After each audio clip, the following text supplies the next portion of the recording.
Preschool Me Care friends. It's Mrs. Newman again, and I'm here to read you a few stories.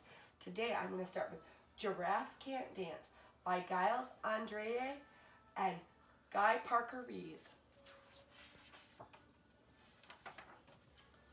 Gerald was a tall giraffe whose neck was long and slim, but his knees were awfully crooked and his legs were rather thin.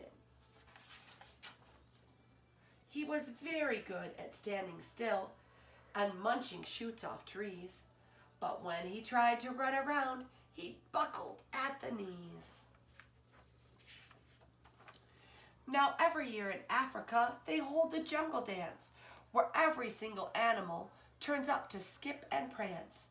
And this year when the day arrived, poor Gerald felt so sad, because when it came to dancing, he was really very bad.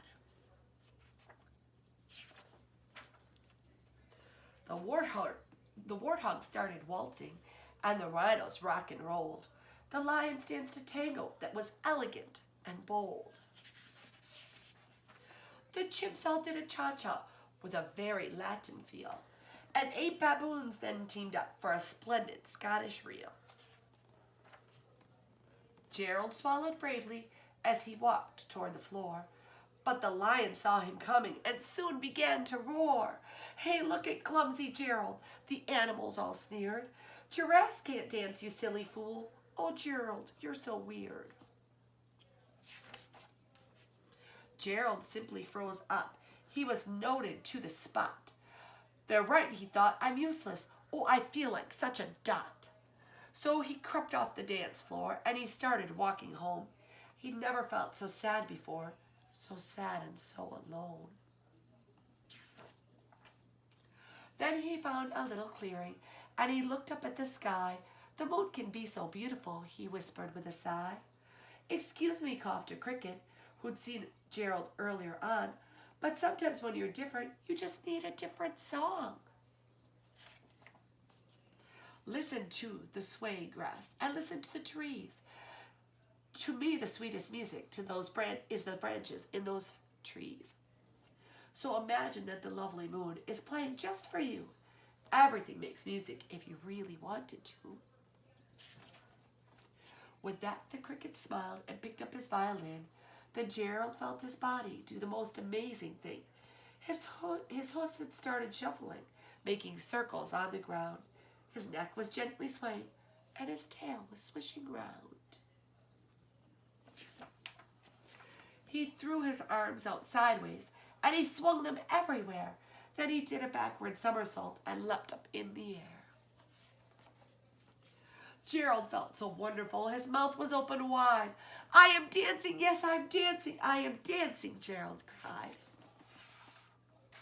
Then one by one each animal who'd been there at the dance arrived while Gerald boogied on and watched him quite entranced. They shouted, "It's a miracle, we must be in a dream. Gerald's the best dancer that we have ever seen." "How did you learn to dance like that? Please, Gerald, tell us how." But Gerald simply twirled around and finished with a bow.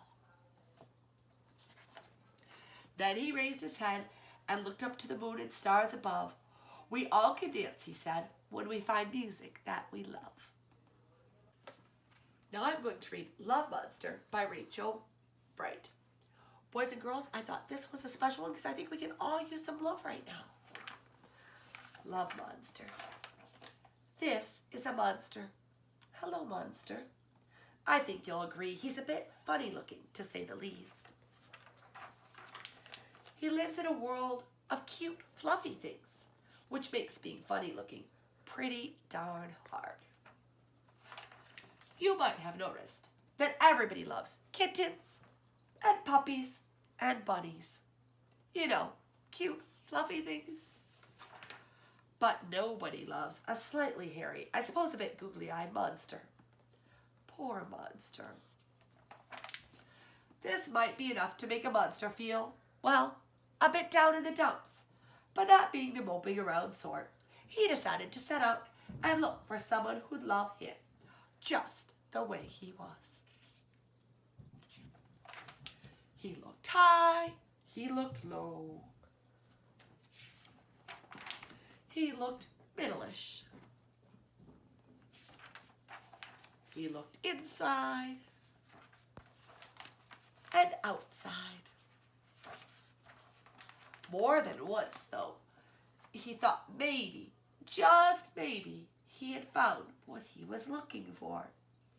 But as it turned out, things were never quite as they seemed. Yes, it would be fair to say that his search did not go well. And then it didn't go well some more. It didn't go well for such a long time, in fact, that it began to get dark and scary and, well, not very nice. So the monster, having lost all his oomph, decided it was time to give up and go home. But in the blink of a googly eye, everything changed. You see, sometimes when you least expect it, love finds you. Thank you for listening, boys and girls. Have a great weekend.